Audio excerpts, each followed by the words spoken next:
Welcome. Question 15, still on the WASSCE for Nigerian 2025. This is on differentiation, or let me just say on calculus. Given that the 2 squared, that's what? The second derivative of y equals to x minus 1, and the first derivative of 1 is giving us 5.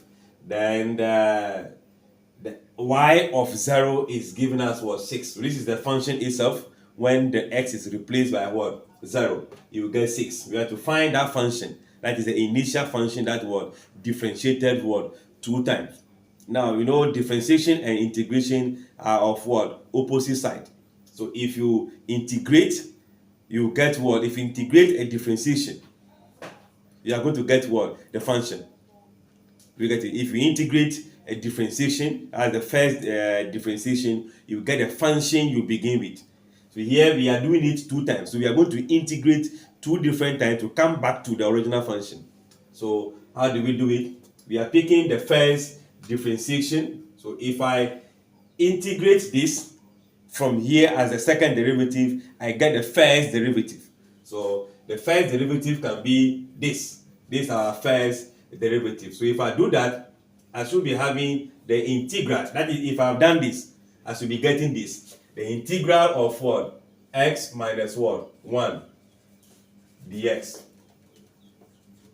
So let's perform the integration. If you integrate the x, the power increased by 1 divided by the power, as in the value you get when you add 1 to the power. That will be 2.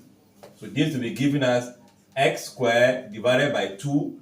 If you integrate a constant, you only introduce the x attached to it. So x times 1 will give us x. Then you have what? The constant of what? Integration. So that means that y naught, which is having the x function, is given at this value. We are saying that when y naught x is replaced by 1, then you are going to have 5, meaning y naught replaced by 1, the x taken by 1 will give you 5. That simply means that when you replace the x by 1 squared over 2 minus 1 plus c, this result will give you what? 5. That is what it means. 1 squared will still be 1. So we're having 1 over 2 minus 1. That will give us negative half. So I'll be having c equals to the, let's say, okay, let's make it 5 plus half, as we are sending the half away.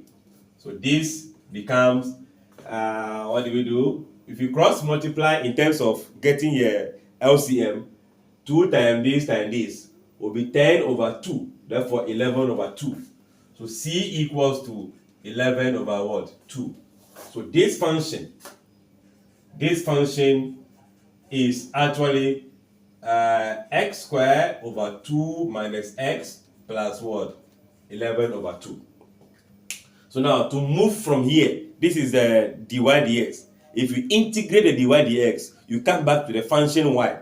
So now my y as a function will now become the integral of this very 11, okay, x squared over 2 minus x, 11 over 2 dx. So now when I perform this integration of this, I'm coming back to the function I began with. So we are adding 1 to this, power 3, bringing the denominator, bringing it down to the denominator, meaning the 3 times 2 will give us now this time 6. So this becomes x to the power 3 over 6. Add 1 to this, that's power 2, divided by 2. X squared divided by 2. This is just going to be introduction of what? X, then plus what? The constant. But you can remember here that when the x is replaced with 0, your result is what? 6. Meaning y replaced with 0 will give you, the 0 will not take effect. If I can still bring the power, 6 minus 0 all square over 2 plus 11 over 2, then the 0, then plus c. All this will be given to the result of what? 6. Remember, this will be 0, as in 0 divided by 6. 0 times this, 0. So C, your C will just be equals what? 6. So now the function y of x that we are looking for, which is here, will be nothing but x to the power 3 over 6 minus x to the power 2 over 2 plus 11 on 2x plus c, which is now what? 6. So this will be the function that was differentiated 2 times to come back to x minus 1. All right, so let's see the option that will best fit. I think this minus, plus, and 6. So we are going to deal with this as the preferred option. I believe this is clear. Like, share, comment, and subscribe. Come back for question 16.